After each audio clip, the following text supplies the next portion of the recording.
முக்கிய செய்தி. துணைவேந்தர் நியமன மசோதாவை குடியரசுத் தலைவர் திருப்பி அனுப்பியிருப்பதாக அண்மை தகவல் வெளியாகியிருக்கிறது. 3 ஆண்டுகள் மசோதாவை நிலுவையில் வைத்து திருப்பி அனுப்பியிருக்கிறார் குடியரசுத் தலைவர் திரௌபதி முர்மு. இது தொடர்பான மேலும் விவரங்களை தருவதற்காக செய்தியாளர் நந்தினி இணைப்பில் இருக்கிறார்.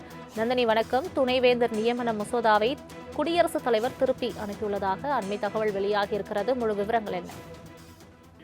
வணக்கம். சென்னை பல்கலைக்கழகத்தின் துணைவேந்தரை நியமிக்கவும் நீக்கவும் அரசுக்கு அதிகாரம் அளிக்கும் சட்ட மசோதாவை குடியரசுத் தலைவர் திரௌபதி முர்மு தமிழ்நாடு அரசுக்கு திருப்பி அனுப்பியிருக்கிறார்.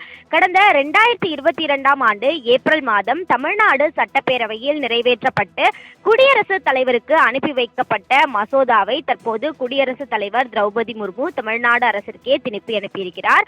3 ஆண்டுகள் கழித்து இந்த மசோதாவை குடியரசுத் தலைவர் தற்போது திருப்பி அனுப்பியிருப்பது குறிப்பிடத்தக்கது. குறிப்பாக சென்னை பல்கலைக்கழக துணைவேந்தர் நியமனம் மற்றும் நீக்கம் தொடர்பான நடவடிக்கைகளுக்கு குடியரசுத் தலைவர் கையொப்பம் அவசியம் என்பதை மாற்றி தமிழக அரசுக்கு என்பது தொடர்பான மசோதா பேரவையில் கடந்த 2022ஆம் ஆண்டு நிறைவேற்றப்பட்டு ஆளுநரின் ஒப்புதலுக்காக அனுப்பி வைக்கப்பட்டு பிறகு குடியரசுத் தலைவரின் ஒப்புதலுக்காக அனுப்பி வைக்கப்பட்டிருந்தது.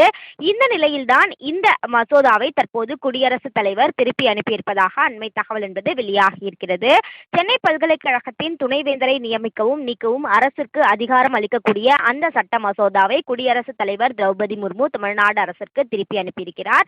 இந்த நிலையில் தமிழ்நாடு அரசின் தரப்பில் சட்ட ரீதியான ஆலோசனைகள் மேற்கொள்ளப்பட்டு மீண்டும் இந்த மசோதாவை தாக்கல் செய்வது உள்ளிட்டவை குறித்து முழுமையான அந்த ஆலோசனைக்கு பிறகாக அடுத்த கட்ட நடவடிக்கைகள் தொடர்பாக தமிழ்நாடு அரசின் தரப்பில் முடிவு செய்யப்படும் என்பதும் குறிப்பிடத்தக்கது.